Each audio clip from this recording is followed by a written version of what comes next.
Right. Thermal physics 3 lesson சேர்ந்தது தான் thermal physics. 1 thermal properties of matter. Thermal properties of matter. 2வது KTG. Kinetic theory of gases. 3வது thermodynamics. Thermodynamics. ரைட்டா? சேர்ந்தது தான் 5 கொஷின் சொன்னேன். நம்ம நல்ல நேரம் 6 கொஷின் வர்றதுக்கும் வாய்ப்பு இருக்கு. வந்தும் இருக்கிறதுக்கு முன்னாடி. ரைட்? இதுல எதுவுமே தனியா படிக்க முடியாது. ஆர்டரா தான் படிக்க முடியும். தெர்மல் ப்ராப்பர்ட்டி கத்துக்கிட்டா அதோட பேசிக்ல இருந்து கேடிஜி கத்துக்கலாம். அங்கிருந்து தெர்மோடைனமிக்ஸ் கத்துக்கலாம். பட் தெர்மோடைனமிக்ஸ் படிக்கணும்னா கேடிஜி இல்லாம படிக்கவே முடியாது. கேடிஜி கூட ஓரளவு தனியா படிக்க வாய்ப்பு இருக்கு. ரைட்டா? ரைட். வேலை பார்ப்போம்.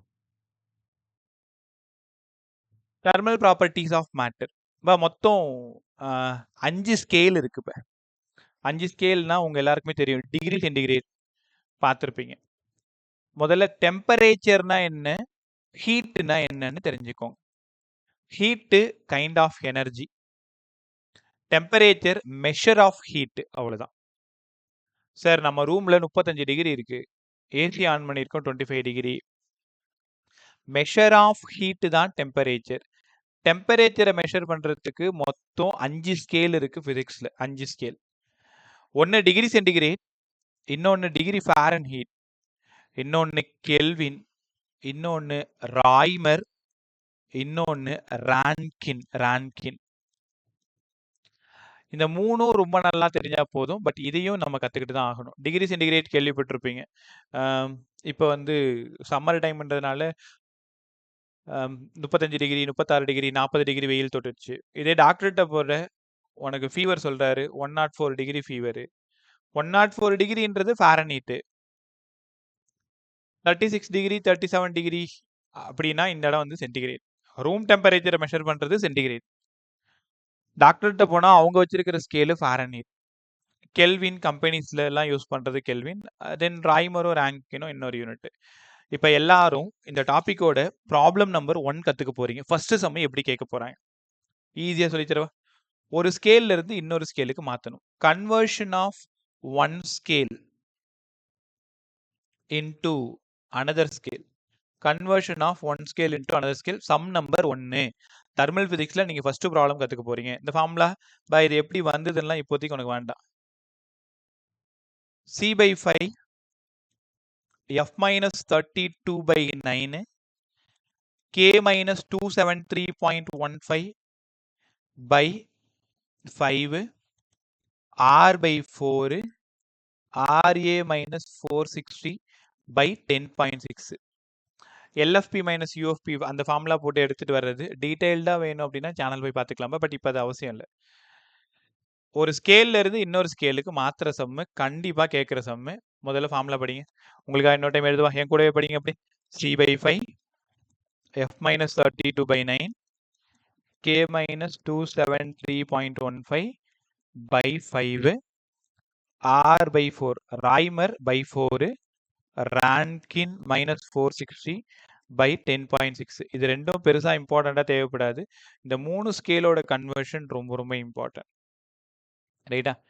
இப்போ ஒரு கேள்வி உங்கள்கிட்ட, என்கிட்ட 40 டிகிரி சென்டிகிரேட் இருக்கு, அது எத்தனை டிகிரி ஃபாரன்ஹீட்னு சொல்லுங்களேன் அப்படின்னு உங்கள்கிட்ட கேட்குறேன். இதான் சம்மிங்க. அப்ப இது ரெண்டுத்தையும் ஈக்குவேட் பண்ணா போதும். C/5 F minus 32/9. First sum கத்துக்குங்க. அப்போ C/5 40/5 F minus 32/9 8 5 40 8 9 72 F minus 32 72 plus 32 தான் F. 2 2 4 7 3 10. அப்போ என்ன அர்த்தம்? 40 degree centigrade which is equal to 104 degree Fahrenheit. உனக்கு ஃபீவர் வந்துருச்சு, உனக்கு இல்லை வேற யாருக்கும் வந்துருச்சுன்னு வச்சுக்கோங்களேன். அங்க போயிட்டு டாக்டர்கிட்ட போனீங்க அப்படின்னா அவங்க டெம்பரேச்சர் மெஷர் பண்ணும்பொழுது டிகிரி ஃபாரன்ஹீட்ல மெஷர் பண்ணுவாங்க. ஸோ ஃபாரன்ஹீட்ல மெஷர் பண்ணும்போது ஐயோ என்ன ஃபீவர் இவ்வளோ ஹெவியா இருக்கு, 104 டிகிரி இருக்கே, அவ்வளோதான் சொல்லுவாங்க. அது ஃபாரன்ஹீட்டா சென்டிகிரேடானா அவங்க சொல்ல மாட்டாங்க. அவங்களுக்கு தெரியும், பட் நமக்கு சொல்லணும்னு அவசியம் இல்லை. 104 டிகிரி ஃபாரன்ஹீட்னா 40 degree centigrade. Human body 36.9 degree சென்டிகிரேட்னு உங்க எல்லாருக்கும் தெரியும். அப்போ 37 டிகிரின்னு கூட வச்சுக்கலாம். ரைட்டா? அப்போ 37 டிகிரினா இங்கே பார்த்தீங்கன்னா அரௌண்ட் ஒரு 100 டிகிரி அந்த மாதிரி இருக்கும்னு வச்சுக்கோங்களேன். அப்போ 36 விட அதிகமாக போனால் உனக்கு ஃபீவர் தானே அர்த்தம். ரைட்டா? இந்த மாதிரி கன்வர்ஷன் கொஷினை ஒழுங்காக படிக்கணும். அதுக்கப்புறம் ஒரு கொஷின் கேட்குறாங்க, டிகிரி சென்டிகிரேடும் ஃபாரனீட்டும் எப்போ ஈக்குவலாக இருக்கும்? எப்போ ஈக்குவலாக இருக்கும்? -40 டிகிரி. இங்கே பாருங்களேன், C/5 F - 32/9. டிகிரி சென்டிகிரேடும் ஃபாரனீட்டும் ஈக்குவலாக இருக்கணும். எப்போ ஈக்குவலாக இருக்கணும்? இப்போ இந்த எஃப்ஐ தூக்கிட்டு சீன் கூட போட்டுக்கோங்க.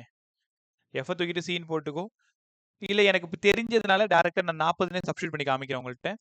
F - 32/9 இங்கே 8 -72 +32 F. ஒரு சின்ன மேஜிக் மாதிரி இருக்கும். உங்களுக்கு தெரியுமா, டிகிரி சென்டிகிரேடும் டிகிரி ஃபாரனீட்டும் ஒரே ஒரு ரீடிங்ல மட்டும்தான் ஈக்குவலு. -40 டிகிரி டைப் பண்ணீங்கன்னா -40 டிகிரி ஃபாரனீட் வரும். ஏன்பா இதில் நம்ம மொபைல்லே கன்வர்ஷன் இருக்கும். இல்லைனா கூகுளில் போயிட்டு டெம்பரேச்சர் கன்வர்ஷன் போட்டிங்கன்னா -40 போட்டிங்கன்னா அப்படியே ஃபாரனீட்டில் -40 வந்து நிற்கும். ரைட்டா? அதே மாதிரி சென்டிகிரேட் C/5 K - 273.15/5. இங்க நான் ஒரு முக்கியமான விஷயம் சொல்ல போறேன். எல்லாரும் காது கொடுத்து கேளு. என்கிட்ட கொடுத்துறாத, நீ வச்சுக்கோ. சொல்றத மட்டும் காதுல கேளு. C/5 K - 273.15/5. இப்போ டிகிரி சென்டிகிரேட் வந்து ஒரு 50 டிகிரி சென்டிகிரேட் அப்படின்னா எத்தனை கெல்வின் சார்? எத்தனை கெல்வின்? 50/5 K - 273.15/5. 5 போயிடுச்சு. ரைட்டா? அப்போ அந்த கே தான் வேணும் எனக்கு. 50 டிகிரி சென்டிகிரேடை கெல்வினா மாற்றணும்னா 273.15 இந்த பக்கம் வந்துருமா? அப்போ இங்கிருந்து நீங்கள் என்ன புரிஞ்சுக்கிறீங்கன்னா, ஒரு டிகிரி சென்டிகிரேடை கெல்வினா மாற்றணும்னா 273.15 நம்ம ஆட் பண்ணணும். அப்போ 0 டிகிரி சென்டிகிரேடுன்றது எவ்வளோன்னா 273.15 கெல்வினு. கரெக்டா? 1 டிகிரி வேணும்னா 274 கூட ஒன்று ஆட் பண்ணிக்க வேண்டியதுதான். ரைட். இப்போ இன்னொரு ரகசியம் உனக்காக காத்துட்டு இருக்கு பாரு. கவனமாக கவனி. How to convert degree into kelvin? How to convert degree into kelvin? டிகிரியை கெல்வினா மாற்றணும்னா 273.15 ஆட் பண்ணணும். ரைட்டா? இப்போ இந்த சம் ஆட் பண்ணிங்கன்னா 273, இங்கே ஒரு 50, புள்ளி ஒரு 15, 15, 3, 7, 5, 12க்கு 2 மீதி 1, 323.15 தான் வச்சு நீங்கள் சம்ம போடணுமே தவிர டிகிரியில் போடக்கூடாது. ரைட்டா? இப்போ நான் இன்னொரு ரகசியம் சொன்னேன் இல்லையா? 50 டிகிரி சென்டிகிரேட்ல இருந்து 30 டிகிரி சென்டிகிரேடுக்கு வரும் பொழுது எவ்வளோ சேஞ்ச் ஆச்சு? 20 டிகிரி சேஞ்ச் ஆச்சு. 50 டிகிரி சென்டிகிரேடுக்கு 373.15 கெல்வின். கரெக்டாக போட்டுருக்கா? சாரிப்பா, 323.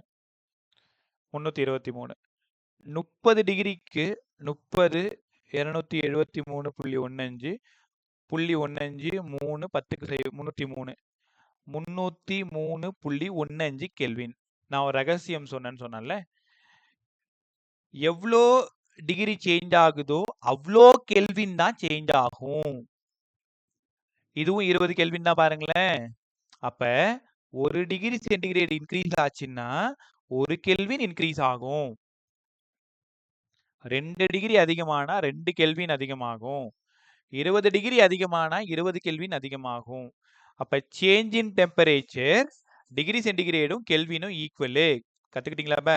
சேஞ்ச் இன் டெம்பரேச்சர் டிகிரி சென்டிகிரேடும் கெல்வினும் ஈக்குவலு. ரைட்? அதனால ரொம்ப ஜாக்கிரதையா இருக்கணும். இந்த இடம் ரொம்ப ரொம்ப இம்பார்ட்டன்ட். நல்லா கத்துக்கிட்டீங்களா? ஓகே. இது சம் நம்பர் 1. கன்வர்ஷன் நல்லா பார்த்துக்கோ. உனக்காக ஃபைனல் ஃபார்முலா C/5 F - 32/9. அடுத்து நான் எழுதுறதுக்குள்ள நீயே யோசி.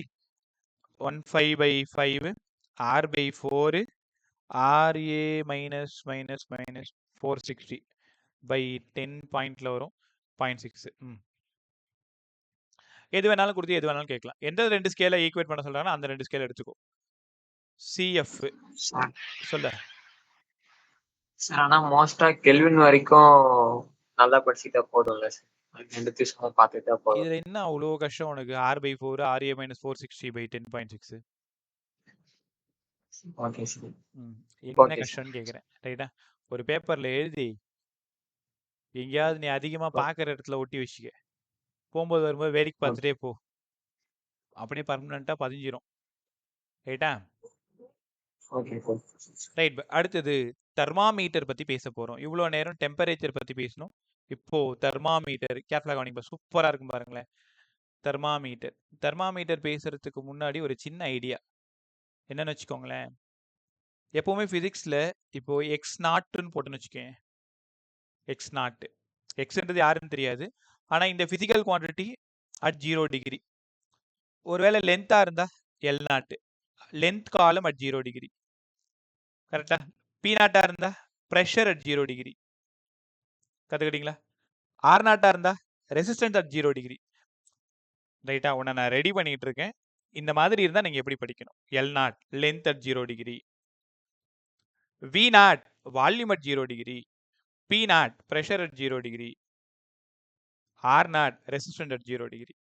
ரைட்டா? எக்ஸ்டினா என்னங்க சார்? அது எக்ஸ்டி யாரா வேணாலும் இருக்கலாம். LT length at T degree, length at T degree ஏதோ ஒரு டிகிரியில், 30 டிகிரியில் லென்த் காலம், 50 டிகிரியில் லென்த் காலம், ஏதோ ஒரு டிகிரியில். PT pressure at T degree, VT volume at T degree. ரைட்டா? RT resistance at T degree. கற்றுக்கிட்டீங்களா? அடுத்தது இப்போ ஆர் 100னா என்னங்க சார்? எக்ஸ் 100னா எப்படி படிக்கணும்? ஏதோ ஒரு பிசிக்கல் குவான்டிட்டி அட் 100 டிகிரி. அப்போ resistance at 100 degree, volume at 100, pressure at 100, length at 100. ரைட்டா? அவ்வளோதான். இந்த ஐடியா தெரிஞ்சதுன்னா 6 ஃபார்முலாவும் ஒரே லைன்லேயே சொல்லி கொடுத்துடலாம். ரைட். தெர்மாமீட்டர் ஏகப்பட்ட தெர்மாமீட்டர் இருக்கு. ஆனால் நீங்கள் படிக்க போகிறது ஒரு 4 தெர்மாமீட்டர் மட்டும்தான். First mercury thermometer. கண்டிப்பாக ஒரு கொஸ்டின் வரும். மெர்க்குரி தெர்மாமீட்டரை நம்ம யூஸ் பண்ணுற தெர்மாமீட்டர் தான். நீங்கள் பார்த்துருப்பீங்க. அதோட எண்டில் நிறைய மெர்க்குரி ஸ்டோர் ஆகிருக்கும். அதை நீங்கள் கையால் தொட்ட பிறகு இல்லைனா எந்த பாடியோட டெம்பரேச்சரை மெஷர் பண்ண போகிறீங்களோ அங்கே டிப் பண்ணிங்கன்னா ஒரு மெர்க்குரி காலம் கீழே இருந்து மேலே ஏறிக்கிட்டு போகிறத நீங்கள் பார்த்துருப்பீங்க. இது ஆக்சுவலாக எப்படி ஒர்க் பண்ணுதுன்னா, லென்த் காலம் at T degree, length at 0 degree, length at 100, length at 0 into 100. இப்படி தான் மெஷர் பண்ணணும். அப்போது ஏதோ ஒரு டெம்பரேச்சரை நீங்கள் மெஷர் பண்ண போகிறீங்க. டி டிகிரியில் லென்த் எவ்வளோ, 0 டிகிரியில் லென்த் எவ்வளோ, 100 டிகிரியில் லென்த் எவ்வளோ, 0 டிகிரியில் லென்த் எவ்வளோ இன்ட்டு 100 போட்டிங்கன்னா உங்களுக்கு என்ன கிடச்சிரும்னா டெம்பரேச்சர் கிடச்சிரும். வெறும் லென்த்தை வச்சு யூஸ் பண்ணிங்கன்னா இதுக்கு பேர் மெர்க்குரி தெர்மாமீட்டர். உங்கள்கிட்ட ஒரு கேள்வி, மெர்க்குரி தெர்மாமீட்டரோட ஃபார்முலா சொல்லுங்க பாருன்னா ஈஸியாக சொல்லிடுவீங்க. LT minus L naught by L100 minus L naught into 100. ரைட்டா? அடுத்தது கேஸ் தெர்மாமீட்டர். கேஸ் தெர்மாமீட்டரில் 2 ஃபார்முலா படிக்க போகிறீங்க. வால்யூம் கான்ஸ்டண்ட்டாக இருந்தால் ப்ரெஷர் சேஞ்ச் ஆகும். அப்போ எப்படி படிப்பீங்க? PT minus P naught, P100 minus P naught into 100. அவ்வளோதான். வால்யூம் கான்ஸ்டன்டா இருந்தால் ப்ரெஷர் சேஞ்ச் ஆகும். இப்போ பிடி யாரு? Pressure at T degree. P naught யாரு? Pressure at 0 degree. P100 யாரு? Pressure at 100 degree. P naught into 100. சரி, எங்களுக்கு புரிஞ்சிருச்சு. ஒருவேளை ப்ரெஷர் கான்ஸ்டன்டா இருந்தா இந்த ஃபார்முலா எப்படி மாறும்னு நாங்களே சொல்றோம். VT minus V naught by V100 minus V naught into 100ன்னு நீங்க எழுத போறீங்க. ரைட்? அது 3வது ஃபார்முலா. அவ்வளவுதான். சிம்பிள். ஒரே ஐடியா தான். உங்களுக்கு ஒரு விஷயம் தெரியுமா? இந்த மெர்க்குரி தெர்மாமீட்டர் இருக்குல்ல, இதை மட்டும் படிச்சுக்கோங்க. -50 டிகிரியிலிருந்து 357 டிகிரி வரைக்கும் மெஷர் பண்ண முடியும் மெர்க்குரி தெர்மாமீட்டர். ரைட்டா? மெர்க்குரி தெர்மாமீட்டர்னா நம்ம யூஸ் பண்ற தெர்மாமீட்டர். அது ரேஞ்ச் இருக்கு. -50 வரைக்கும் கூட போகலாம், 357 வரைக்கும் மேக்ஸிமம் போகலாம். இது மெர்க்குரி தெர்மாமீட்டர். கேஸ் தெர்மாமீட்டருக்கு ரேஞ்ச் எதுவும் கொடுக்கல, நீங்க அதை படிக்கவும் வேண்டாம். கேஸ் தெர்மாமீட்டருக்கு முக்கியமா ரெசிஸ்டன்ஸ் தெர்மாமீட்டர். ரெசிஸ்டன்ஸ் தெர்மாமீட்டர் இதுக்கு ஃபார்முலா எப்படி வரும்னு நேரம் நீங்கள் யோசிச்சிருப்பீங்க. ஏதோ ஒரு பாடியோட டெம்பரேச்சர், அதோட ரெசிஸ்டன்ஸ் தெர்மாமீட்டர் யூஸ் பண்ணோம்னா RT minus R naught by R100 minus R naught into 100. இது ரெசிஸ்டன்ஸ் தெர்மாமீட்டர். உங்களுக்கு தெரியுமா, இந்த ரெசிஸ்டன்ஸ் தெர்மாமீட்டர் வச்சுக்கிட்டு நம்மளால -200 டிகிரியிலிருந்து 1200 டிகிரி சென்டிகிரேட் வரைக்கும் மெஷர் பண்ணலாம். ரைட்டா? இப்போ நான் என்ன எழுதி தரனோ அதை படி, போய் சம்ம போட்டு பார் போதும். ரெசிஸ்டன்ஸ் தெர்மாமீட்டர் நீ இப்போ கேட்கும்போது எல்லாத்தையும் கேட்டுக்கோங்க அப்படியே காதால. RT resistance at T degree, R100 resistance at 100 degree. இது ரெசிஸ்டன்ஸ் தெர்மாமீட்டர். ரைட்டா? அடுத்தது தான் ரொம்ப இம்பார்ட்டன்ட், பைரோமீட்டர். பைரோமீட்டர் பைரோமீட்டர்ன்றது என்ன அப்படின்னா, இது ஒரு டிவைஸ், ஒரு தெர்மாமீட்டர் டிவைஸ்னு வச்சுக்கோங்களேன்.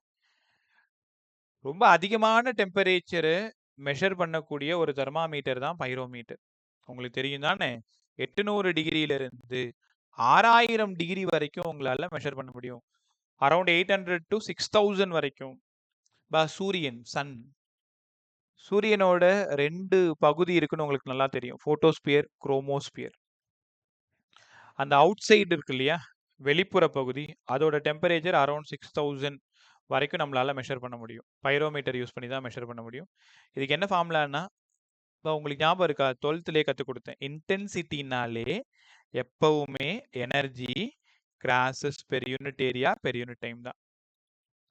இது directly proportional to 4th power of temperature. அப்போ intensity is proportional to T power 4. இன்டென்சிட்டிக்கான formula E by A into T. E by A into T. ரைட்டா? இல்லை சம்மெல்லாம் பெருசாக கேட்க மாட்டாங்க. இந்த ஃபார்முலா ஒழுங்காக பார்த்துக்கோங்க, வேணா கேட்கலாம். T1 டெம்பரேச்சரோட இன்டென்சிட்டி I1 இருந்தால் T2 டெம்பரேச்சரோட இன்டென்சிட்டி என்னவா இருக்கும்? I2 கேட்குறாங்க. அப்போ I2 கேட்குறாங்கன்னா இந்த சம்மை எப்படி அப்ரோச் பண்ணுவேன்? I2 by I1 equal to T2 by T1 whole power 4. ரைட்டா? I2 by I1 equal to T2 by T1 whole power 4. Right. ஒரு சம் ஒன்று பேசலாமா? இவ்வளோ நேரம் இந்த கன்வர்ஷன் பார்த்தோம்ல, அதில் இப்போ உங்களுக்கு குரூப்பில் 3 யூனிட்டுக்கான ரிட்டன் நோட்ஸ் போட்டேன், 3 யூனிட்டுக்கான ஆகாஷ் போட்டிருக்கேன், 3 யூனிட்டுக்கான ஆலன் போட்டிருக்கேன், நேற்றே சொல்யூஷனும் போட்டேன்.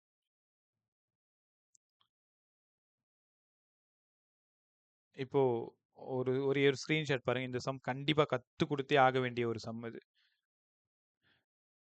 இந்த ஒரு சம் ரொம்ப ஃபெமிலியர். ஒருவேளை இதே வந்தாலும் நமக்கு சந்தோஷம். சம் நம்பர் 7 பாருங்க. இதோ இன்னும் போஸ்ட் ஆகல, ஒரே நிமிஷம், இதோ ஆயிடுச்சு.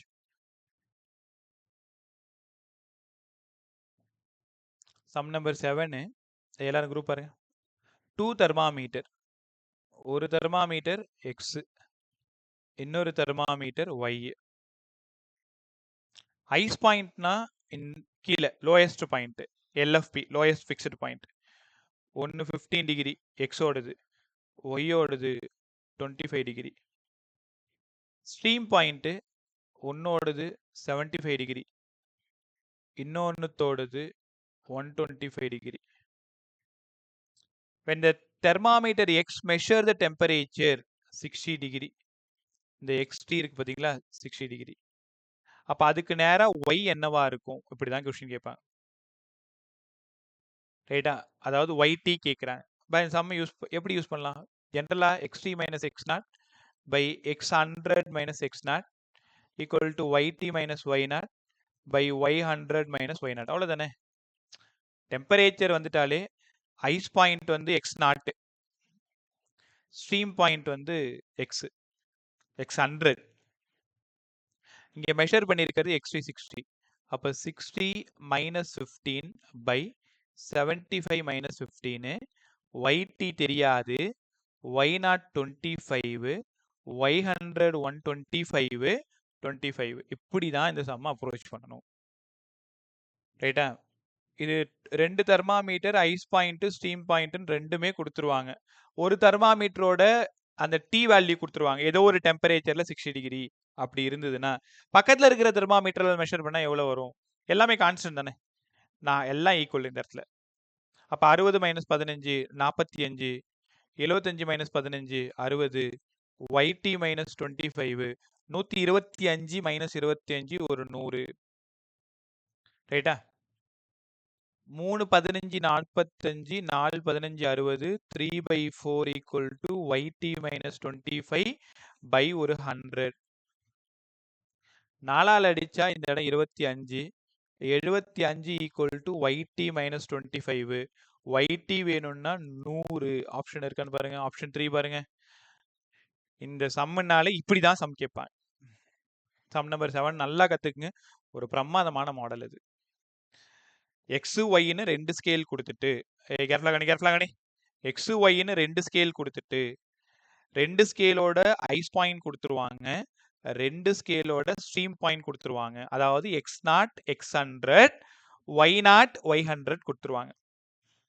அதுக்கப்புறம் xtனா உனக்கு என்ன தெரியும்? xtனா ஏதோ ஒரு physical quantity at t degree, t டிகிரினா 60 degree, 60 degree அது லென்த்தா இருக்கலாம், ப்ரெஷரா இருக்கலாம், வால்யூமா இருக்கலாம், ஏதோ வேணாலும் இருக்கலாம். டி டிகிரியில சொல்லிட்டு அதே டி டிகிரியில ஒய் ஸ்கேலால மெஷர் பண்ணா என்ன கிடைக்கும்? ரைட்டா? ஸோ ரெண்டுத்தையும் கம்பேர் பண்ணிங்கன்னா ஏதோ ஒரு பிசிக்கல் குவான்டிட்டி உங்களுக்கு தெரியாது, ஒய்டி தெரியாது. அப்போ அந்த ஒய்டி மட்டும் நம்ம கால்குலேட் பண்ணிடலாம். ஸோ இந்த சம்மை கொஞ்சம் நல்லா கற்றுங்க. இப்போ இந்த சம்மில் ஏதாவது குழப்பம் சொல்லுப்ப. இது எல்லா டெம்பரேச்சர் ஸ்கேலுக்கும் இந்த ஃபார்முலா யூஸ் பண்ணிக்கலாம்ல சார்? இப்போ அவங்க செல்சியஸ்ல கேட்குறாங்க, சப்போஸ் கெல்வின்ல இருந்தாலும் யூஸ் பண்ணிக்கலாம்ல சார்? எப்படி வேணாலும் இப்போ 2 ஸ்கேலும் ஒன்றா இருந்தால் போதும். இப்போ ஐஸ் பாயிண்ட் 15 டிகிரி இருக்குன்னா ஸ்ட்ரீம் பாயிண்ட்டும் 75 டிகிரி இருக்கணும். ஒருவேளை ஐஸ் பாயிண்ட் 15 கெல்வின் இருக்குன்னா ஸ்ட்ரீம் பாயிண்ட் 75 கெல்வின் இருக்கணும், அவ்வளோதான். Okay sir. இது வேற அது வேற அப்படிலாம் அப்படி கொடுக்கவே மாட்டாங்க, நம்ம யோசிக்கிறது தப்பு. பட் இப்படி தான் இருக்கும். ஒன்று கெல்வின்ல இருக்கும், இல்லைனா டிகிரி சென்டிகிரேட்ல இருக்கும். நல்லா கற்றுக்கிட்டீங்களா? இந்த சம் கண்டிப்பா உங்களோட காப்பாற்றும், என்னோட நம்பிக்கை அது. ரைட்டா? சரிப்பா. அடுத்தது சஞ்சய் கூட நீங்க சஞ்சய் கேக்குதா? Good evening. சஞ்சய் காலைல ஃபோன் பண்ணியிருந்தேன்டா, கிளாஸ்ல இருந்தேன். சர்க்குலர் மோஷனுக்காகவா? இல்ல சார், அப்புறம் மார்க் டெஸ்ட்ல எல்லாம் ரொம்ப மார்க் கம்மியாக வர மாதிரியே இருக்கு, அதனால கேட்கறதுக்காக கால் பண்ணேன் சார். சரிப்பா, நம்ம கிளாஸ் முடிச்சுட்டு பேசுவோம். நீ எத்தனை லெசன் படிச்சிருக்கான்னு அந்த லிஸ்ட் அனுப்பிவிடு. இன்னும் எத்தனை லெசன் படிக்கலன்ற லிஸ்ட்டு. இப்போ அந்த பேப்பர் ஆல் இண்டியா டெஸ்ட் வாங்கியிருக்கியா? ஆமா சார். சரிப்பா, சரி, கிளாஸ் முடியும் போது நம்ம பேசலாம்.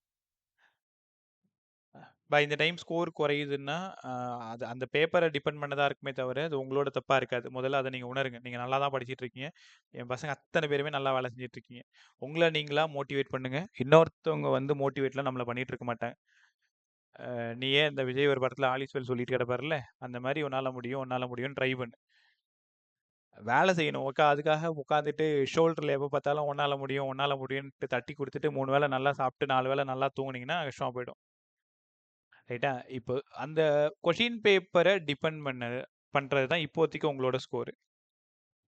ஒருவேளை பேப்பர் ரொம்ப ஈஸியா இருந்தது அப்படின்னா ஸ்கோரும் நல்லா இருக்கிற மாதிரி இருக்கும். பேப்பர் லேசா டஃபா இருக்கிறதுனால அந்த டெஸ்ட்ல உன் ஸ்கோர் கம்மியாச்சுன்னா அதுக்கு நீ ஒன்றும் காரணம் இல்லைப்பா. அந்த அளவுக்கு இன்னும் நீங்க ப்ரிப்பேர் ஆகலைன்னு தான் அர்த்தமே தவிர அதுக்காக கொஞ்சம் உழைக்கணும், அவ்வளோதானே தவிர அதுக்காக உனக்கு ஒன்றும் தெரியல, நீ வேஸ்ட்டு, நீ ஒரு மக்கு அப்படின்னு நீயெல்லாம் நினச்சிக்காது. உங்களுக்கு நிறைய தெரியும். ஏன்னா நான் கற்றுக் கொடுத்துருக்கேன், அவ்வளோவும் கற்றுக் கொடுத்துருக்கேன். இன்னும் ப்ராக்டிஸ் சரியாக பண்ணாமல் இருக்கீங்க. நிறைய பசங்கள்ட்டேருந்து இண்டிவிஜுவல் டெக்ஸ்ட் வந்துட்டு இருக்கு, சார் ரீசெண்ட் டேஸில் ஸ்கோர் வந்து குறையிற மாதிரி இருக்கு, ஹெசிடேட் ஆகிற மாதிரி இருக்கு, கஷ்டமாக இருக்குன்ட்டு. ஸோ இந்த நேரத்தில் தான் ரொம்ப ஸ்ட்ராங்காக இருக்கணும். மார்க் அப்புறம் நீங்கள் போட்ட இன்புட்டுக்கு அவுட்புட் கண்டிப்பாக வந்தே தீரும். நீ எவ்வளோ இன்புட் போட்டேன்னு உனக்கு தான் தெரியும். அப்போ அதுக்கான அவுட்புட் ஷியோராக உனக்கு வரும். அதனால் நம்பிக்கையோடு எல்லாரும் வேலை செய்கிறது ரொம்ப நல்லது. ரைட்? சரிப்பா, அடுத்தது போகலாம். போகும்போது ஏதாவது பேசணுன்னா என்கிட்ட பேசிட்டு போ. லீனியர் அடுத்தது 2 கொஸ்டின் சொல்லி கொடுத்துட்டேன்னா சூப்பராக கற்றுக்கிட்டீங்களா? 3வது கொஸ்டின் எக்ஸ்பான்ஷன் பற்றி பேச போகிறோம். மொத்தம் 3 எக்ஸ்பான்ஷன் பேச போகிறோம். ஒன்று லீனியர் எக்ஸ்பான்ஷன், 2வது ஏரியல் எக்ஸ்பான்ஷன், 3வது வால்யூம் எக்ஸ்பான்ஷன். 3 எக்ஸ்பான்ஷன் பற்றி பேச போகிறோம். ஹீட் பண்ணும் பொழுது லென்த்தில் சேஞ்சஸ் நடந்தா லீனியர் எக்ஸ்பான்ஷன், ஹீட் பண்ணும் பொழுது ஏரியாவில் சேஞ்சஸ் நடந்தா ஏரியல் எக்ஸ்பான்ஷன், ஹீட் பண்ணும் பொழுது வால்யூம்ல எக்ஸ்பான்ஷன் நடந்தா வால்யூம் எக்ஸ்பான்ஷன். அவ்வளோதான். இங்கேயும் உங்களுக்காக ஒரு பிரமாதமான சம் வெயிட் பண்ணிட்டு இருக்கு. Sum number 3 linear expansion. திரும்பவும் சொல்றேன், எப்பவுமே பிசிக்ஸ்ல நாட் போட்டோம் அப்படின்னா இனிஷியல்னு அர்த்தம். இங்க பாருங்க, எல் நாட் ஒரிஜினல் லென்த். இதை நான் ஹீட் பண்றேன். ஹீட் பண்ணும் பொழுது இந்த ராடு எக்ஸ்பேண்ட் ஆகுது, கொஞ்சம் தூரத்துக்கு எக்ஸ்பேண்ட் ஆகுது. எக்ஸ்பேண்ட் ஆகிறது சேஞ்ச் இன் லென்த் ΔL. அப்ப டோட்டல் லென்த் என்னவா இருக்கும்னு நினைக்கிறீங்க? ஏற்கனவே இருந்த original length change in length del L. ஆல்ஃபான்னு ஒரு ஆளை உங்களுக்கு இன்ட்ரோ கொடுக்குறேன். ஆல்ஃபா யாரு சார் இந்த பையன்? Alpha alpha coefficient of linear expansion. Coefficient of linear expansion alpha. அப்போ எனக்கு del L வேணும். del L வேணும். del Lனா யாரு பே? இதோ இருக்கான் பாத்தீங்களா, இவன் தான் del L. எவ்வளோ லென்த் எக்ஸ்பாண்ட் ஆகுது? ஒன்றும் இல்லை, எல்லாரும் நல்லா கவனிங்க. del L வேணும்னா ஒரிஜினல் லென்த்து எவ்வளோ டெம்பரேச்சர் சேஞ்ச் ஆச்சு அதோட கான்ஸ்டன்ட், அவ்வளோதான். L0 alpha del theta. அப்போ டோட்டல் L வேணும்னா L0 + L0 alpha del theta. ஃபைனலாக நீங்கள் தேடி போனது original length plus change in length ரெண்டுத்தையும் ஆட் பண்ணால் L0 × 1 + ஆல்ஃபா del தீட்டா. சூப்பராக சம் கேட்பாங்க இதில் இருந்து. Original length of the rod 10 metre, coefficient 0.004 per degree centigrade, change in temperature 100 degree. அதாவது 0 டிகிரி இருந்த ராடை நான் 100 டிகிரிக்கு ஹீட் பண்ணுறேன். அப்போ டோட்டல் லென்த் இப்போ என்னவா இருக்கும்? Total length 10 1 + 0.004. அப்போ உங்களுக்கு தெரியுமா, ஆல்ஃபா எப்போவுமே 0 பாயிண்ட்டுக்கு அப்புறம் 2 டிஜிட் 0 இருக்கும். இன்ட்டு ஒரு 100 சால்வ் பண்ணிங்கன்னா 10 1 + 0.4 1.4 14 மீட்டர். 10 மீட்டரா இருந்த ராடு 14 மீட்டரா எக்ஸ்பாண்ட் ஆகிருக்கு நீங்கள் 100 டிகிரி ஹீட் பண்ணும் பொழுது. நல்லா படிச்சிட்டிங்களா? லீனியர் எக்ஸ்பான்ஷன் இதாம்பா ஃபார்முலா, இப்படி தான் சம் இருக்கும். L = L0 1 + alpha del theta. அப்படியே படிங்க, ஃபாஸ்ட்டாக படிங்க. L = L0 1 + alpha del theta. சரி, இது ஒரு மாடல் தான் இதில் இருக்கா? வேற ஏதாவது கேட்கறதுக்கு வாய்ப்பு இருக்கா? இருக்கு பே, இங்கே பாருங்களேன். மறுபடியும் உங்களுக்காக ஃபார்முலா பாருங்க. L0 1 + alpha del theta. ஒருவேளை L கொடுத்துட்டாங்க சார், L0ம் கொடுத்துட்டாங்க, சேஞ்ச் இன் டெம்பரேச்சரும் கொடுத்துட்டாங்க, ஆல்ஃபா கேட்டால் நாங்கள் என்ன பண்ணுறது? அதுக்கு ஒரு சின்ன idea. L = L0 + L0 alpha del theta. சரிதானா? L0 தூக்கி உள்ள வச்சுட்டேன். L - L0 by L0 × del theta = alpha. உங்களுக்கு புரியுன்றதுக்காக நான் ஒரே ஸ்டெப்பில் போட்டேன். L இந்த பக்கம் வந்தால் -L0, இந்த L0ம் del தீட்டாவும் மல்டிபிகேஷனில் இருக்குது, இந்த பக்கம் வந்தால் டிவிஷன். ரைட்டா? இங்கேருந்து ஆல்ஃபா கிடைக்கலாம். நீங்கள் ஏன் சார் அவ்வளோ கஷ்டப்படுறீங்க? del Lக்கு தான் ஒரு ஃபார்முலா சொல்லி கொடுத்தீங்களே, L0 ஆல்ஃபா del தீட்டான்ட்டு. அங்கேருந்து ஆல்ஃபா எடுத்துட்டு வரலாம் தானே? கொஞ்சம் யோசிங்களேன்.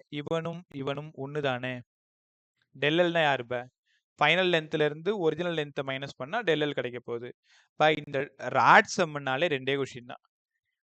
ஒன்று L கேட்கறது, இல்லைனா ஆல்ஃபா கொடுத்துட்டு L கேட்கறது, இல்லைனா L கொடுத்துட்டு ஆல்ஃபா கேட்கறது. ஒரே formula. L = L0 1 + alpha del theta.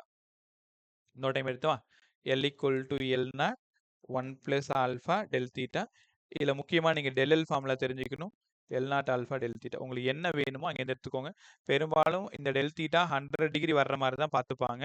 ஆல்ஃபாவோட value 0.20க்கு அப்புறம் இங்கே 3ஆக இருக்கலாம், 4ஆக இருக்கலாம். ரைட்டா? அந்த மாதிரி இருக்கும். Unit per degree centigrade. Per degree centigrade. இப்போ alpha unit per degree centigrade. நீ நம்மள நான் இந்த ஃபார்முலா பாரு.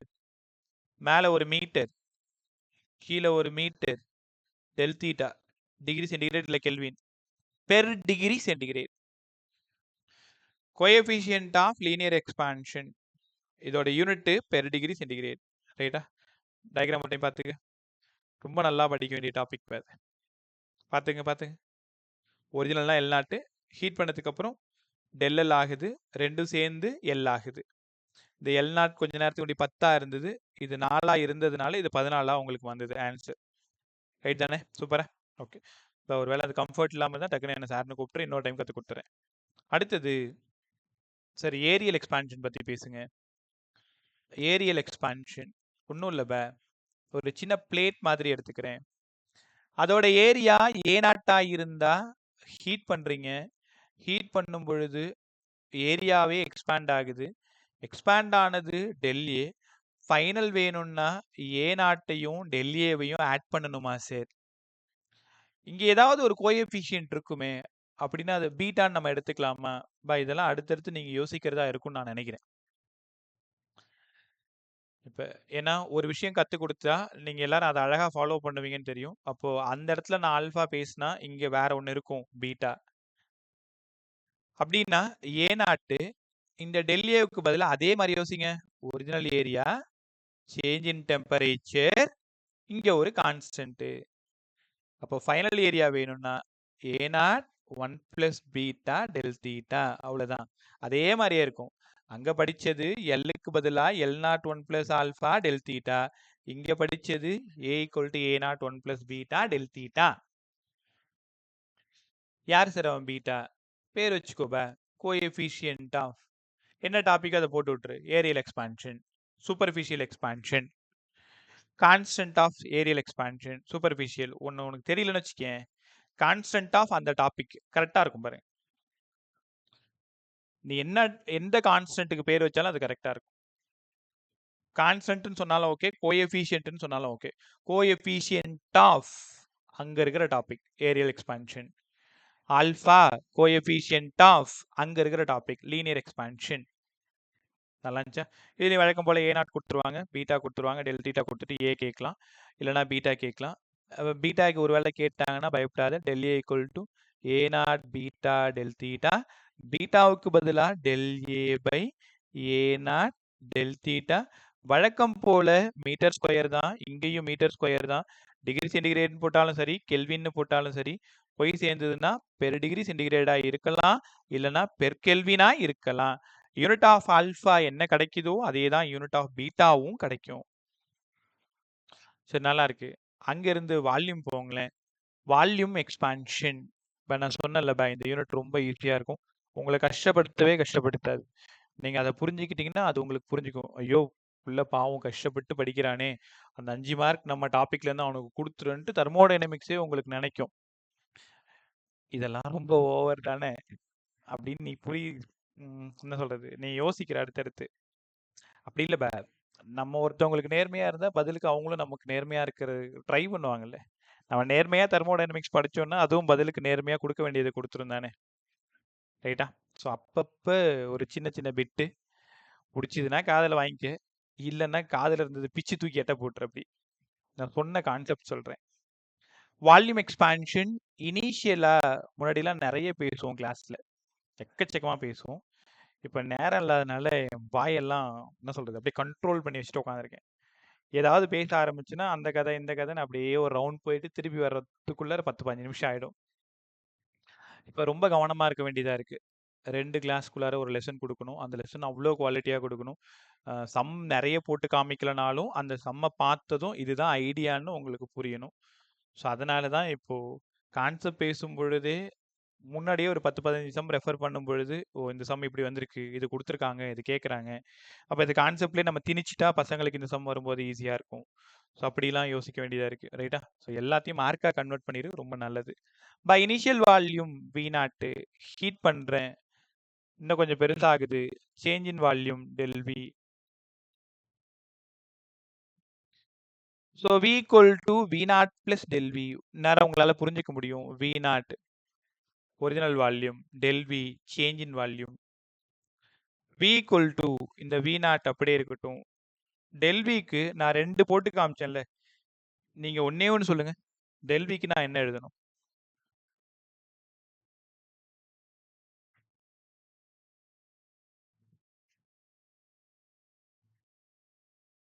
V naught constant del theta. அவ்வளவுதான், V naught constant del theta. அந்த கான்ஸ்டன்ட்க்கு நீ ஒரு பேர் வச்சிரு.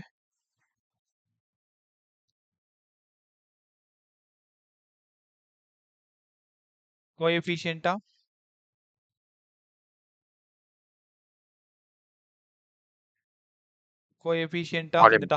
அவ்வளவுதான், கோஎஃபிஷியன்ட் ஆஃப் வால்யூம் எக்ஸ்பான்ஷன்.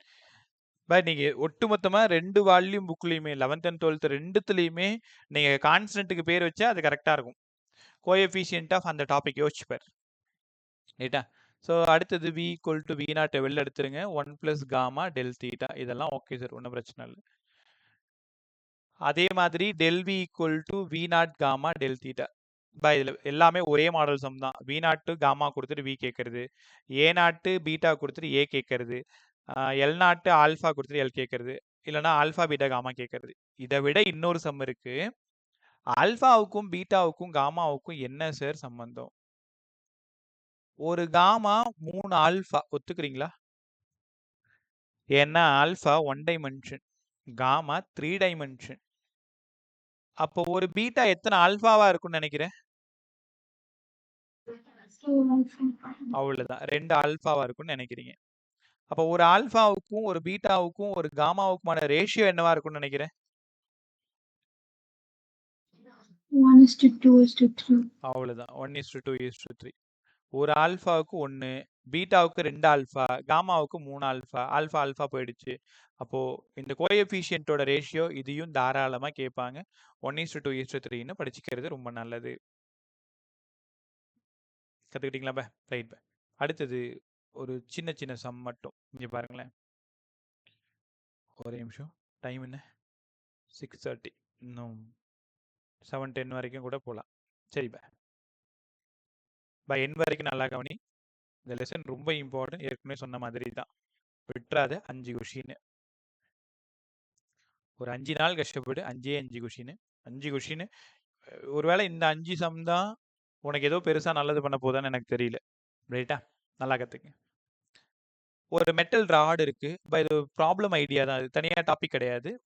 ஒரு ப்ராப்ளம் ஐடியா. இதே மாதிரி ஒரு ப்ராப்ளம் நம்ம ஆலன் மாடல்ல 20வது கொஷினுக்கு மேல இருக்கும். நைட் உட்காந்து ப்ராக்டிஸ் பண்ணிக்கோ. ஒரு மெட்டல் ராடு 2 பக்கமும் ஃபிக்ஸ் பண்ணியிருக்கேன். 2 பக்கமும் ஃபிக்ஸ் பண்ணியிருக்கேன். ரைட்டா? இதான் அந்த ராடு. நான் என்ன பண்றேன்னா, இந்த ராடை ஹீட் பண்றேன். இந்த ராடை ஹீட் பண்ணும் பொழுது என்ன நடக்கும்னு நினைக்கிறேன்? 2 பக்கமும் எக்ஸ்பான்ஷன் நடக்கணும் ஆக்சுவலா. ஆனா 2 பக்கமும் நான் ரிஜிடெண்டால என்ன பண்ணிருக்கேன்? ஃபிக்ஸ் பண்ணி வச்சிருக்கேன். அப்ப இங்க என்ன சார் நடக்குது? இங்க என்ன நடக்குது தெரியுமா? எக்ஸ்பான்ஷன் நடக்கல, ஆனாலும் ஒரு ஃபோர்ஸ் இந்த ஏரியாவுல அப்ளை ஆகுது. ஃபோர்ஸ் ஏரியாவுல அப்ளை ஆனா அதுக்கு பேரு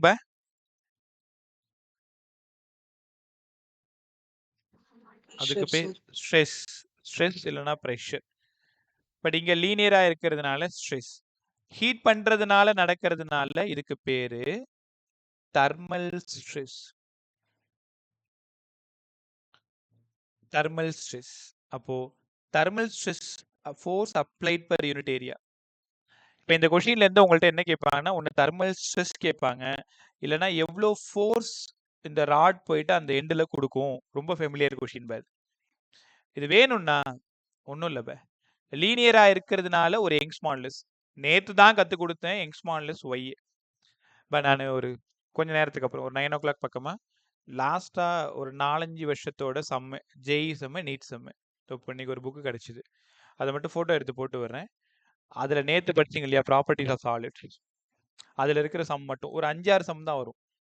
அதை மட்டும் டக்கு டக்குன்னு பார்த்துக்க. டெய்லி ஒரு வேலை கொடுக்குறேன். இப்போ ரீசெண்டாக கேட்ட ஜெய் செம்மு, நீட் செம்மு. இப்போ ஜெய் செம்னா 4 சம் கிடைக்கும், 5 சம் கிடைக்கும். ஏன்னா நிறைய செஷன் போகுது இல்லை? ரைட்டா? சமீபத்தில் கேட்டது 2025 இருக்காது, 24 வரைக்கும். சும்மா அதை ட்ரை பண்ணி பார்த்துக்கேன். Y alpha del theta. இந்த ஃபார்முலா முதல்ல படிங்க. தெர்மல் ஸ்ட்ரெஸ் வேணும்னா F/A = Y alpha del theta. Y Young's modulus, alpha coefficient, del theta. Thermal stress கேட்டாங்கன்னா இதை 3 மட்டும் எழுதுங்க. எனக்கு தெரிஞ்சு எப்பவுமே ஃபோர்ஸ் தான் கேட்பாங்க. YA alpha del theta. இப்போ உனக்கு புரிஞ்சிருக்கும். சார் இந்த சம்மை நான் சால்வ் பண்ணணும்னா எனக்கு 4 டேட்டா வேணும். Young's modulus, area, coefficient, change in temperature. அப்போ உனக்கு எஃப் கிடைச்சிரும். இல்லை வேணும்னே எஃப் கொடுத்துட்டு ஒய் கேட்டால் இந்த ஃபார்முலாவை எப்படி மாற்றுறது? F/A alpha del theta. A alpha del theta. ரைட்டா? நேற்று நம்ம யங்ஸ் மாடுலஸுக்கு நியூட்டன் பெர் மீட்டர் ஸ்கொயர் தானே படித்தோம். ஞாபகம் இருக்கா உங்களுக்கு? இந்த ஃபார்முலாவில் வருதான்னு பார்த்துருவோமா? எஃப்க்கு ஒரு நியூட்டன், ஏரியாவுக்கு ஒரு மீட்டர் ஸ்கொயர், ஆல்ஃபாவுக்கு பெர் டிகிரி சென்டிகிரேட், டெல் தீட்டாவுக்கு டிகிரி சென்டிகிரேட். கேன்சல் ஆனாலும் அதே நியூட்டன் மீட்டர் பவர் -2. உங்களுக்கு எப்படி சொல்றது? பிசிக்ஸ்ல ஒரு ஈக்குவேஷன் ரைட்டா தப்பான்னு கண்டுபிடிக்கிறது ரொம்ப ஈஸி. எப்படி சார் ரைட்டா தப்பான்னு கண்டுபிடிக்கிறதுனா, ரைட் சைடுக்கும் லெஃப்ட் சைடுக்கும் யூனிட் போட்டு பார்த்தேன்னா, நீ இருக்கக்கூடிய 1500 ஈக்குவேஷனையும் ரைட்டா தான் வரும். அதை வச்சே கண்டுபிடிச்சலாம் இந்த ஈக்குவேஷன் ரைட்டா தப்பான்ட்டு. எல்லாமே டைமென்ஷனலி கரெக்டா தான் இருக்கும். எஸ்ஐ யூனிட்டும் கரெக்டா தான் இருக்கும். லெஃப்ட்ல என்ன இருக்கோ ரைட்ல அதே தான் இருக்கும்.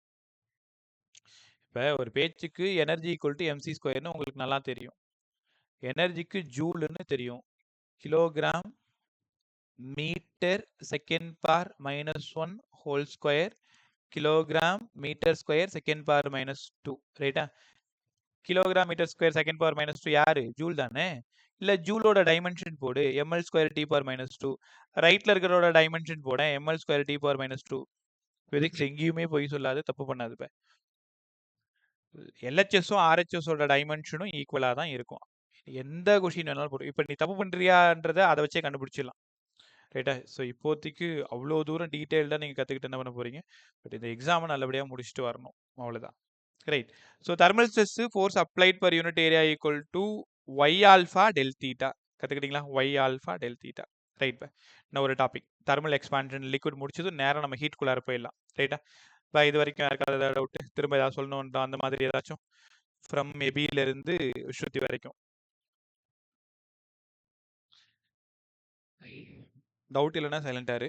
டவுட் இருந்ததுன்னா எனக்கு இது வேணும் சார், அது வேணும் சார், அந்த மாதிரி ஏதாச்சும்.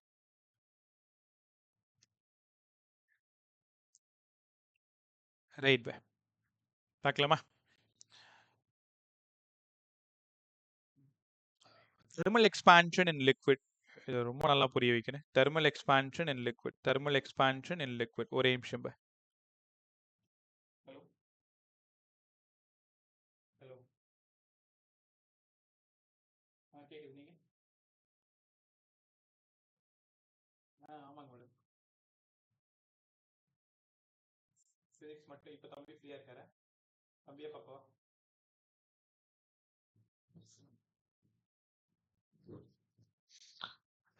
Thermal expansion in liquid. Thermal expansion in liquid பார்த்துருவோமா?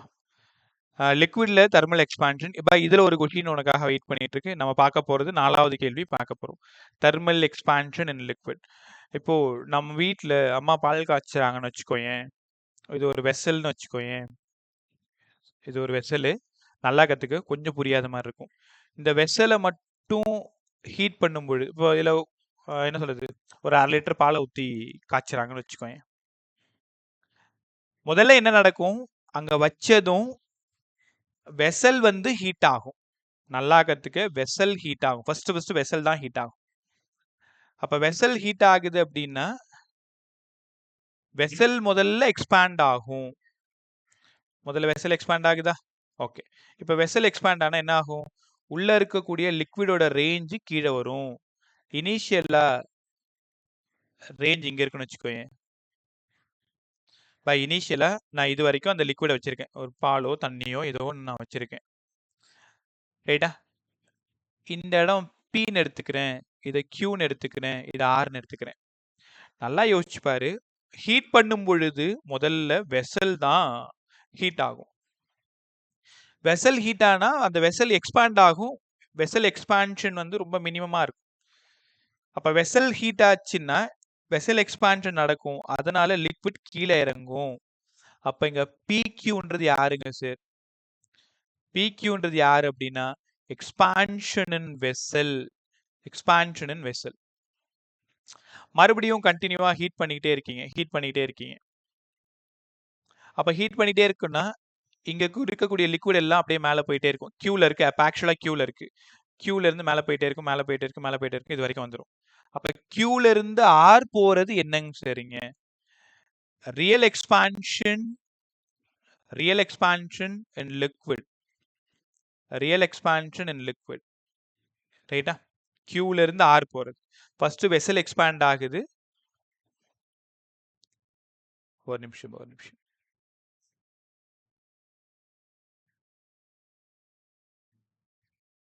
நிமிஷம்.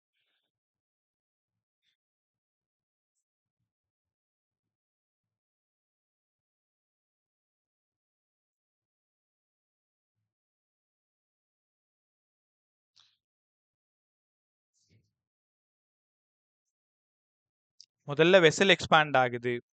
ஸோ வெசல் எக்ஸ்பேண்ட் ஆகிறது PQ, expansion in vessel, expansion in vessel. Then QR, real expansion in liquid.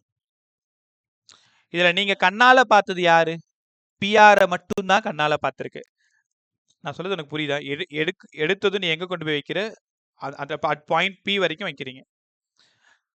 உனக்கு இந்த P ல இருந்து Qக்கு வந்து திரும்ப Qல இருந்து Rக்கு போகுது, அதெல்லாம் உனக்கு தெரியாது. கரெக்ட் தானே? P ல வச்சிருக்கீங்க, அது Qக்கு வந்து Rக்கு போனதெல்லாம் உனக்கு தெரியாது. டைரக்டா Rக்கு போறது. அப்ப நீங்க கண்ணால பார்த்தது PR. அப்ப PRன்றது யாருங்க சார்?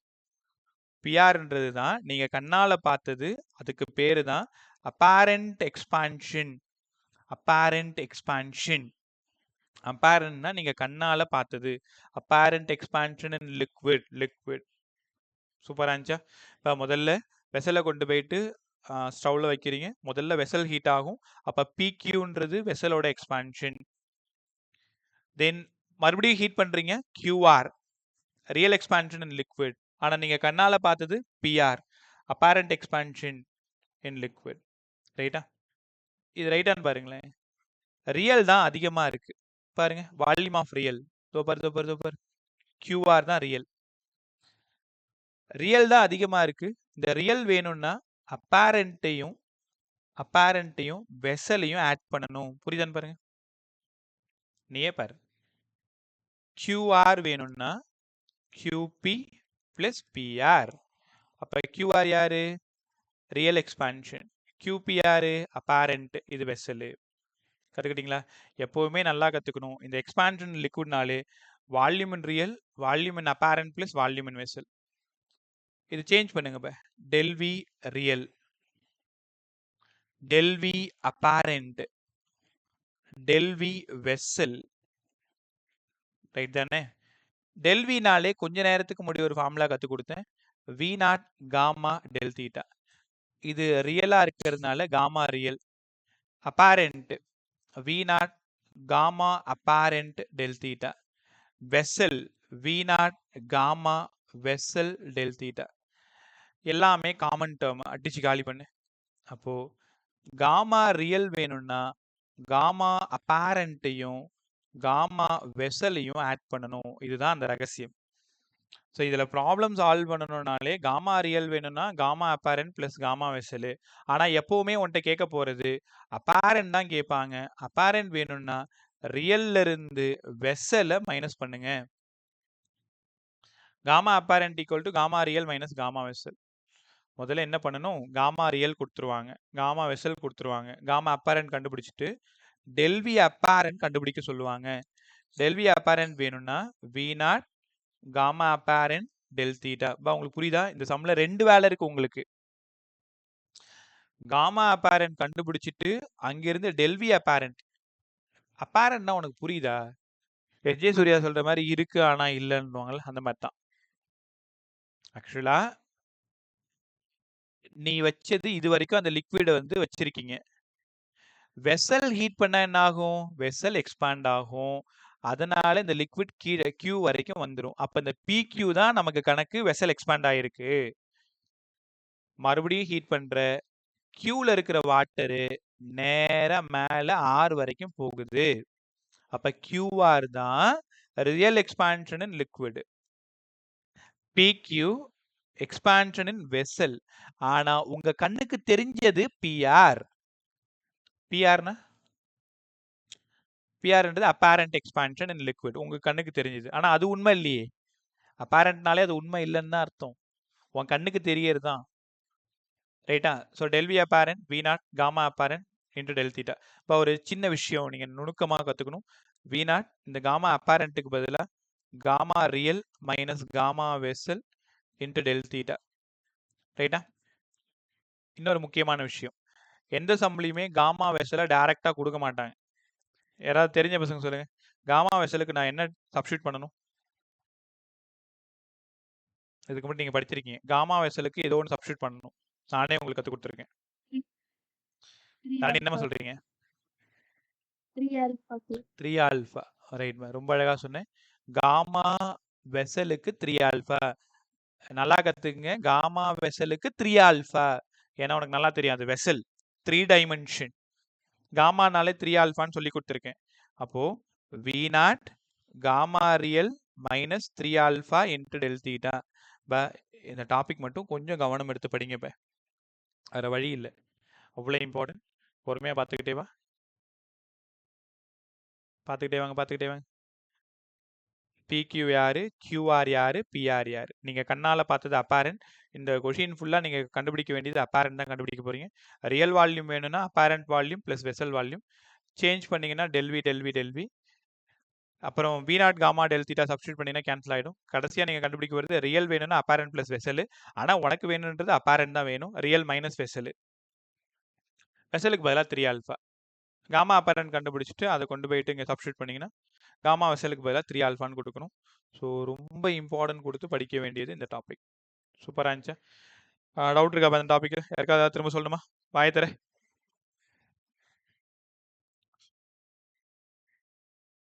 இந்த யூனிட் நல்லாவே ஓடுது, வேகமாகவே ஓடுது இல்லை? அரௌண்ட் கிட்டத்தட்ட 60% ஆஃப் யூனிட் நம்ம எடுத்துட்டோம்.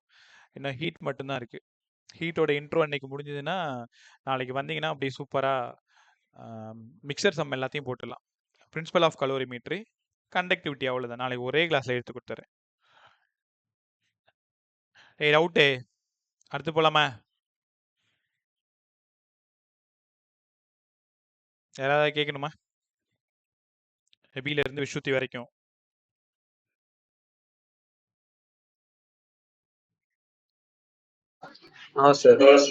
ரைட். அடுத்து பார்க்கலாமா?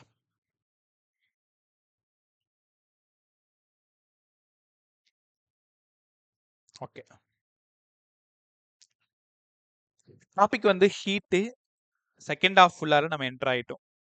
இன்னைக்கு பேசிக்ஸ் கற்றுக் கொடுத்துறேன். 1/4 மணி நேரம் இருக்குது. Principle of calorimetry, conductivity.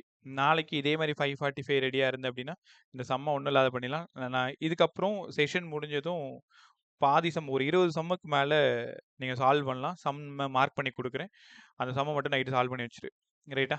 அன்னன்னைக்கு செய்கிற வேலையை அன்னன்னைக்கு செஞ்சுருங்க. Heat heat is a kind of energy. நல்லா தெரியும் உனக்கு. இதோட எஸ்ஐ யூனிட் ஜூலாக இருக்கலாம், சிஜிஎஸ் யூனிட் இஆர்ஜியாக இருக்கலாம். ஒரு ஜூலும் எத்தனை இஆர்ஜிஸ்ன்னு கேட்டால் 10⁻⁻7 இஆர்ஜின்னு பேச முடியும்.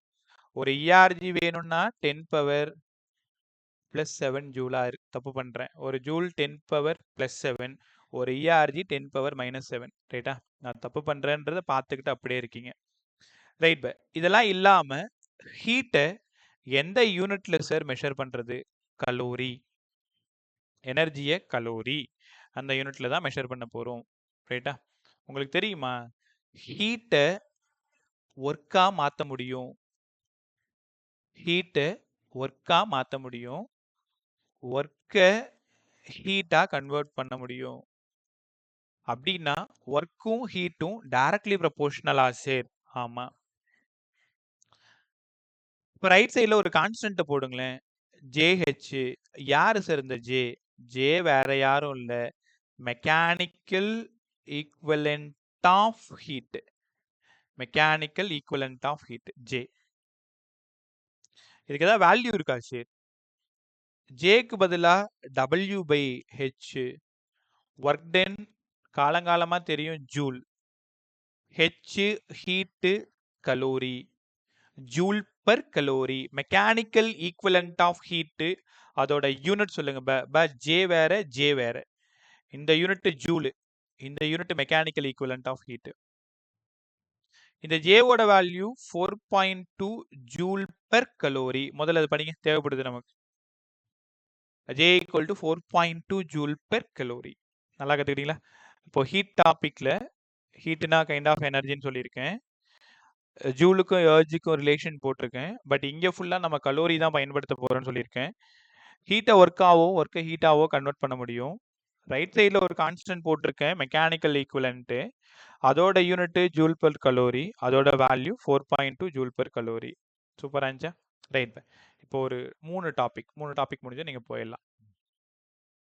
முதல்ல நீங்கள் படிக்க போகிறது ஹீட் கெப்பாசிட்டி.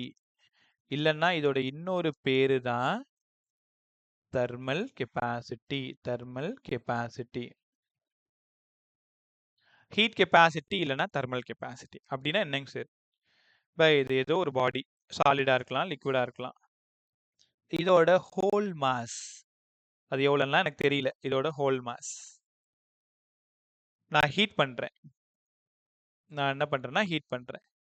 ஏற்கனவே இது வந்து ஒரு 30 டிகிரியா இருக்கு. இல்ல உனக்கு டிகிரி பிடிக்கலன்னா 30 கெல்வின்ல இருக்கு.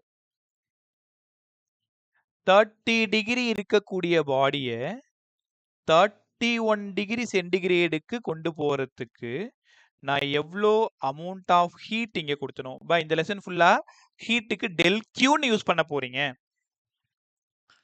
The amount of heat energy required to raise the temperature of 1 degree for whole body. ஒட்டுமொத்த மாசையும் 1 டிகிரி இன்க்ரீஸ் பண்றதுக்கு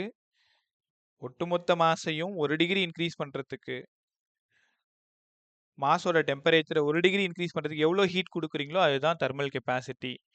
இல்ல 31 கெல்வின் கொண்டு போகணும். ரெண்டும் ஒண்ணுன்னு உனக்கு நல்லா தெரியும். இப்பதான் கத்து கொடுத்தேன். சேஞ்ச் இன் டிகிரி சென்டிகிரேடும் change in Kelvin equal.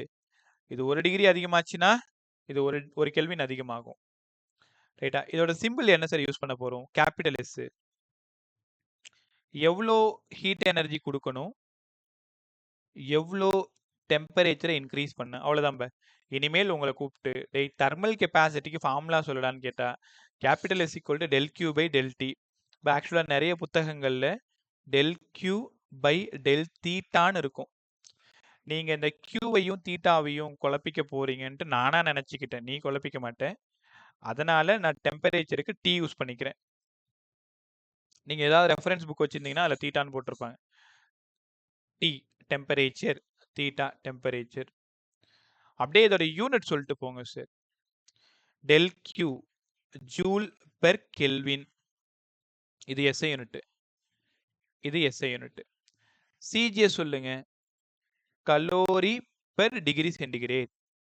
Calorie per degree centigrade. Unit தான் இந்த டாபிக்ல கவனமா இருக்கணும். ஒரு சின்ன ஐடியா, இந்த லெசன்ல நீங்க ப்ராப்ளம் சால்வ் பண்ணணும்னா கலோரியில தான் சால்வ் பண்ணணும். அவங்களும் கலோரியில தான் கொடுப்பாங்க, கலோரியில தான் கேட்பாங்க. ஒருவேளை எஸ்ஐல கொடுத்து கலோரியில கேட்டாலும் மாத்த தெரியணும், கலோரியில கொடுத்து எஸ்ஐல கேட்டாலும் மாத்த தெரியணும். எல்லாத்தையுமே உங்களுக்கு கற்றுக் கொடுக்குறேன். அப்போ ஃபர்ஸ்ட் ஃபார்முலா கத்துக்கிட்டீங்க, thermal capacity del Q by del T. முடிஞ்சுதா? Right sir. அடுத்தது ஸ்பெசிபிக் ஹீட் கெப்பாசிட்டினா என்ன? ஸ்பெசிபிக் ஹீட் கெப்பாசிட்டி ரைட்டா? ரொம்ப ஜாலியா இருக்கு பாருங்களேன். இப்போ இது ஒரு மாஸ். இந்த மாஸோட வேல்யூ 1 கிலோ. கரெக்டா ஸ்பெசிஃபிக்கா 1 கிலோ. ஏற்கனவே இது 30 டிகிரில இருக்கு, இல்ல 30 கெல்வின்ல இருக்கு. நான் ஹீட் பண்ணிக்கிட்டே இருக்கேன். 1 டிகிரி இன்க்ரீஸ் பண்றதுக்கு நான் எவ்வளோ ஹீட் எனர்ஜி கொடுக்கணுமோ அதுதான் ஸ்பெசிபிக் ஹீட் கெப்பாசிட்டி. போன கான்செப்ட் நீங்க அதே தானே சார் சொன்னீங்க, இப்பயும் நீங்க அதே தானே சொல்றீங்க. என்ன வித்தியாசம் தெரியுமா? ஹீட் கெப்பாசிட்டியில எல்லா மாசுன்னு சொன்னேன், ஸ்பெசிபிக் ஹீட்ல ஸ்பெசிபிக்கா 1 கிலோன்னு சொன்னேன். Specific heat capacity small S. Amount of heat energy required to raise the temperature of 1 kilogram of mass through 1 Kelvin. இதுதான் ஃபார்முலா. எவ்வளோ ஹீட் எனர்ஜி வேணும்? 1 kilo mass 1 degree centigrade. Del Q by M into del T. ரைட்டா? நல்லா படிங்க. அப்போ small எஸ்ஸுக்கு del Q by M into del T இல்லைன்னா del theta. Unit போடுவோமா? Joule per kilogram Kelvin. CGS calorie per gram degree centigrade. இது SI, இது CGS. இதைத்தான் நீங்க அடுத்த லெசன்ல படிப்பீங்க. Del Q equal to MS del டின்னு படிப்பீங்க. இன்னைக்கு ஹீட் எனர்ஜினாலே உங்களுக்கு இந்த ஃபார்முலா தான் நிறைய பயன்படும். MS del theta, MS del T. ரைட்டா? இதை மட்டும் யாராவது சொல்லிட்டு போங்க. அவ்வளவுதான், மீதியெல்லாம் நாளைக்கு பார்த்துக்கலாம். Del Q by M into del T. அப்படி யோசிக்காம சொல்லுங்க. இவன் யாரு? Heat capacity. ஹீட் கெப்பாசிட்டி இல்ல தெர்மல் கெப்பாசிட்டி. அவனோட சிம்பிள் என்ன? Capital S. அவ்வளவுதான். அப்ப கேபிட்டல் எஸ் வேணும்னா எம் இன்டு ஸ்மால் எஸ்ஸா? இது யாராவது வார்த்தையா சொல்லுங்க.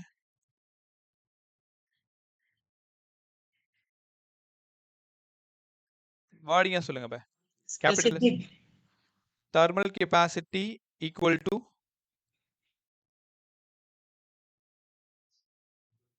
Mass into specific capacity. அவ்வளவுதான். Mass into specific heat capacity. Mass into specific heat capacity. இந்த ஃபார்முலா உங்களுக்கு ரொம்ப பெரிய ஹெல்ப் பண்ணும். நல்லா பார்த்து வச்சுக்கிட்டே வா. பட் நான் இப்பதான் ஹீட்டோட இன்ட்ரோ கொடுத்துருக்கேன். 2 ஃபார்முலா தான் கற்றுக் கொடுத்துருக்கேன். ரிமைனிங் இன்னும் என்னெல்லாம் இருக்கு? மோலார் ஸ்பெசிபிக் ஹீட் கெப்பாசிட்டி, அதுக்கப்புறம் கலோரிமெட்ரி, அதுக்கப்புறம் கண்டக்டிவிட்டி. ரைட்டா? நான் சொல்றது பாருங்களேன்.